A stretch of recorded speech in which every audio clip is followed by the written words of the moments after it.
Well, speaking of moving things forward, we're going to go to the next segment, which Norman didn't realize that he was going to ruin my perfect segue from talking about Oh. small steps and giant leaps for mankind or something like it, because um, I just have to, go with those kinds of jokes because Because you are I'm you. unoriginal enough to come up with my own. Um, no, I'm just kidding. So I in the let's see, from when we're recording this, it's been like a week. Well, the way you read it in the headlines or the way you hear people talk about it, it's like we've been to Mars now, and like no, we didn't land on Mars. We put robots on Mars, which is a very important feat, and it's obviously I mean, it's an important distinction, but it's a really interesting distinction. So the Perseverance rover was landed on Mars after a 203-day journey, traveling 293 million miles. Um, So incredible. I mean, we somewhat take it for granted, but if you do any sort of like, I don't know, a couple hours worth of research on what it took to get to the moon, what it took to get a man into orbit, get a man to the moon, do all the things that we're doing, get to the space station, build the space station, it's just like, nope, this is a big deal. Yeah. Mars is a really long way away. Okay. So most of the world, except people like Ken Ham, are really excited that, humans and science has moved us to the point where we can. I mean, if you look at the little image that's behind me here, like that's sort of what's going on. There's I don't even remember what they're called. The rocket hovers at like 60 meters above and then lowers the rover down. Like that's just pretty cool. And we got to watch it with essentially live. There were cameras on it that were like cameras we think of as decent cameras, and now we've got audio equipment on Mars, listening to the wind on Mars.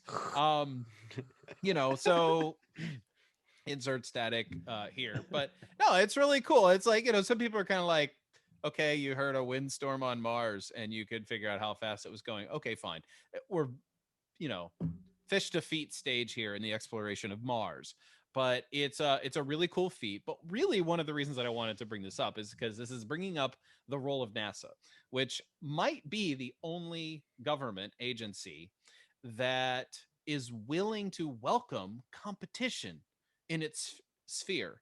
So I read an article, and I'm not going to pull it up, but I read an article about how private companies are now eroding the government's hold on space travel because you have Elon Musk, you have Jeff Bezos, and can't think of a few others.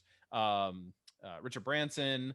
They're kind of crowding out the government. So you normally don't get this kind of thing, and then all of a sudden, it's not like the government's regulating them out of existence. They're like, yeah, sure, bring it on. Let's work together. Let's do this together. And it's like NASA's finding its own niche inside this thing. Now, I don't know. Maybe Mike, this makes me a bad libertarian for having just a little bit of feels for NASA and what we've been able to do.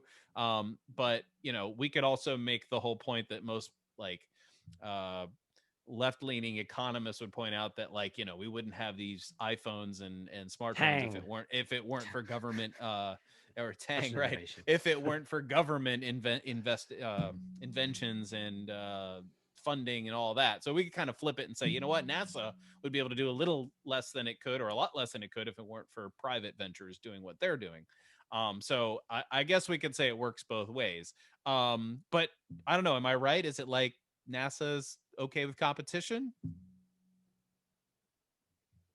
That Don't was for everybody you, speak Mike. up at once, right? Yeah, no, I was, I thought he was putting it to Mike. I yeah, kind of I wonder was, but if then I there's kind of like kept talking, and Mike forgot Oh. that I'd addressed him. I kind of wonder if part of it is the attitude of exploration that is sort of Yeah, inherent to NASA, and yeah, in order to have a positive outlook on exploration, you kind of have to have at least some nominal positive outlook toward other people exploring as you well. have to Mm. share. Yeah, Yeah, yeah, and so I mean that's sort of the natural state of doing science in a way. yeah, And yes, there is certainly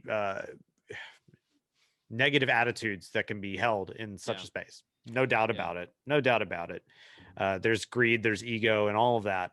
But if you do love science, you do have to have some appreciation for yeah. other people doing it too. Well, and I wonder if um, you know, the allowance of competition might actually show people who work for NASA that maybe the government has regulated them too much, Mm. and motivate them to get away from the government. Uh, Yeah. Um, so maybe that's a different way of looking at it. NASA does. They create a number of innovative things and then they get put on shelves. Mm. This is known, and in fact, you can't even go onto NASA's website and look at their warehouse essentially of innovations that are on shelves, and you can license them for next to nothing. Wow. Yeah, this is actual real stuff. And you may not get a whole lot of help per se, but the fact that that is even That's cool. existent there is kind of it's weird. I don't know of many other organizations in the government that'll do anything Yeah. like that. Yeah. I think the reason that another reason, I think the general spirit of exploration is really inherent in what NASA is doing. But I think the other thing is, like, in terms for NASA's existence, there is a sense of competition.